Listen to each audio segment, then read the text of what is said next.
আসসালামু আলাইকুম রহমতুল্লাহি ওবারাকাতুহ। আলহামদুলিল্লাহ আলহামদুলিল্লাহ সুম্মা আলহামদুলিল্লাহ। আল্লাহর কাছে লাখ লাখ শুকরিয়া যে আল্লাহ সুবহানাহু ওয়া তাআলা আমাদের আলাউদ্দিন ভাই যে গত 28/9/2025 সালে উনি হলো নন এসটি এলিভেটেড এমআই, যেটা হার্ট অ্যাটাক করে। তো উনি হচ্ছে তীব্র বুকে ব্যথা হয়, ব্যথা হওয়ার পর উনি হচ্ছে আমার আর এক রুগী, উনি তার পরামর্শে মোহাম্মদ আউয়াল ভাই, ওনার পরামর্শে উনি দ্রুত আমার চেম্বারে চলে আসে।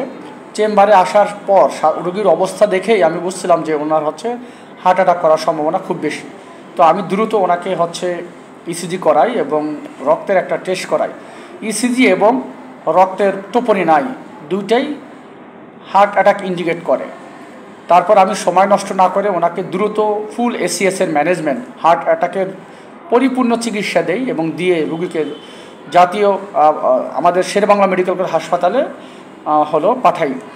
তো রুগী আলহামদুলিল্লাহ আমার কথা শোনার পর তারা শেরেবাংলা মেডিকেল কলেজ হাসপাতালে যায় এবং ওখান থেকে তারা 3 দিন মতো চিকিৎসা নেয়। চিকিৎসা নেওয়ার পর আবার তারা আমার কাছে আসার পরে আমি তাকে পরিপূর্ণ চিকিৎসা দেওয়ার পরে রুগীকে আমি আমাদের ন্যাশনাল হার্ট ফাউন্ডেশন, যেখান থেকে আমি উচ্চতর ট্রেনিং নিয়েছি, সেখানে আমি পাঠাই। আমাদের ওখানে এক স্যার আছে, আমাদের তৌফিক স্যার। তো তৌফিক স্যারের কাছে আমি পাঠানোর পরে উনি এনজিওগ্রাম করেন। যেহেতু শেরবাংলা আগে এনজিওগ্রাম হতো, এখন এনজিওগ্রাম হয় না, যে এই জন্য আমরা করতে পারি নাই। তো তৌফিক স্যার ওনার এনজিওগ্রাম করেন। আলহামদুলিল্লাহ ওনার ব্লকের পরিমাণ একেবারে কম, মাত্র 30%। ওনার হলো আরসিএ রাইট কোনো আর্টারিতে মাত্র 30% ব্লক আছে, যেটা আসলে মেডিকেল ম্যানেজমেন্ট দিলেই হবে, আল্লাহ ওষুধ খালি হবে। এই রোগীর জন্য কোনো ধরনের রিং বা বাইপাস সার্জারি প্রয়োজন হবে না আলহামদুলিল্লাহ। এই জন্য আসলে আমি খুবই আনন্দিত। রোগী আসলে অত ভালো মধ্যম মিডল ক্লাস ফ্যামিলির রোগী, এর জন্য আসলে রিং পরানো অনেক টাফ হতো।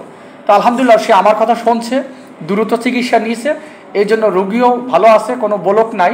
আছে ব্লক যেটা মাত্র 30%, এই যে এখানে একটা ব্লক আছে মাত্র 30%, যেটা আমরা রাইট কর্নার আর্টারি বলি 30%, এবং এখানে একটা ব্লক আছে, এখানে LCX LED left anterior descending artery বলা হয়, যে এলইডি, এখানেও 30% ব্লক আছে, যেটা মেডিকেল ম্যানেজমেন্ট মানে ওষুধ খালি হবে। এই রোগীর কোনো রিং পরানোর প্রয়োজন লাগে না। নর্মালি রিং পরায় ওই সমস্ত রোগী যাদের ব্যথা থাকে এবং ব্যথার সাথে যার ব্লকের পরিমাণ 60% বা তার চাইতে বেশি থাকে, বা মিনিমাম 60% থাকবে, তাদেরকে অবশ্যই রিং পরানো বা বাইপাস সার্জারি করা লাগে। তো রোগীর অনুভূতিটা কীরকম জানায়। আসসালামু আলাইকুম। আলাউদ্দিন ভাই কেমন আছেন? আলহামদুলিল্লাহ। আল্লাহ পাক আপনাকে পরিপূর্ণ সুস্থতা দান করুক আলহামদুলিল্লাহ। আপনি আমার কথাটা শুনছিলেন, যা বলছি তাই কিন্তু শুনছেন, তাই না? আপনি হলো ডায়াবেটিস ছিল, ডায়াবেটিস থাকার কারণে আসলে মূলত এই ডায়াবেটিস আনকন্ট্রোল ছিল, যার জন্য এই হার্ট অ্যাটাকটা কিন্তু হয়, এবং প্রেশারও কিন্তু আনকন্ট্রোল ছিল, প্রেশারও কিন্তু অনেক বেড়ে গেছিলো, তাই না? তো এখন কীরকম লাগতেছে? আলহামদুলিল্লাহ, আগের থেকে ভালো লাগতেছে। আগের দিন ভালো। আপনি আমাদের রোগীদের কাছে মেসেজটা কি? বুকে ব্যথা হলে করণীয় কি করা উচিত বলেন তো? ব্যথা হইলে রোগী শুধু বুকে ব্যথা না, যে কোনো সমস্যা হইলেই ডাক্তারের শরণাপন্ন হওয়া উচিত এবং ভালো একজন ডাক্তারের পরামর্শ নেওয়া উচিত, এবং ফার্মেসির কাছ থেকে কি ওষুধ কিনে খাওয়া উচিত না, এটা, তাই না? আপনি যদি ফার্মেসির কথা মতো ওষুধ খাইতেন তাহলে কিন্তু ঝামেলা হয়ে যেত, তাই না ভাই?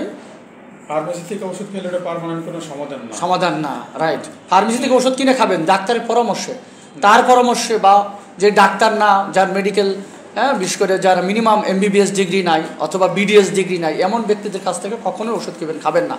শরীরের চিকিৎসা নেওয়ার জন্য অবশ্যই MBBS ডিগ্রি, আর দন্ত চিকিৎসার জন্য অবশ্যই BDS, ডেন্টাল যারা সার্জন রয়েছে। তো আলহামদুলিল্লাহ আপনার ব্লক নাই এখন, আমি কিন্তু খুব খুশি হয়েছি। আমি খুব খুশি। আমি কিন্তু আপনাকে কাউন্সিলিং আগে ওইভাবেই করছিলাম যে যদি আপনার ব্লক থাকে রিং পরাই দিবে, একটা ব্লক থাকতে পারে আবার নাও থাকতে পারে, যদি থাকে রিং পরানো লাগবে। আপনি কিন্তু ওইভাবে প্রস্তুতি নিয়ে গেছিলেন, তাই না?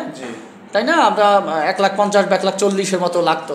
তো আলহামদুলিল্লাহ এটা খুবই খুশি, আমি খুশি, আল্লাহ লাখ লাখ শুকরিয়া। তো আপনার হলো রোগীর মেসেজ হচ্ছে কি, যে কোনো লোক কোনো সমস্যা হলে ডাক্তারের কাছে আসবে এবং ট্রিটমেন্ট নেবে, সেই অনুপাতে চলবে, তার এটাই। দেরি করা উচিত না, দ্রুত চিকিৎসা নেওয়া উচিত বিশেষ করে। ধন্যবাদ আপনাকে। তো আলহামদুলিল্লাহ আমারও একই মেসেজ যে বুকে ব্যথা হলে ভাই দেরি করবেন না, দেরি করলেই কিন্তু রুগী খারাপ হয়ে যাবে। যত দেরি করবেন আমার হার্টের মাসেলগুলো তত বেশি ড্যামেজ হবে, কারণ হার্ট অ্যাটাক হওয়ার পরে রুগীর কিন্তু সময় দেয় না। এমনি হার্ট অ্যাটাক হলে 40% রুগী এমনি মারা যেতে পারে।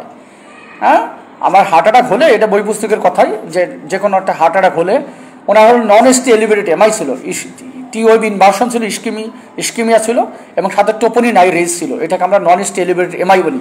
ওনার এসটি সেগমেন্ট এলিভেটেড এমআই ছিল না। তারপরেও আলহামদুলিল্লাহ ওনার যেহেতু এটা একটা হার্ট অ্যাটাক, এবং সেটা ওনাকে আমরা ডায়াগনোস করার পরে দ্রুত ব্যবস্থা নিছি আলহামদুলিল্লাহ আল্লাহর রহমতে।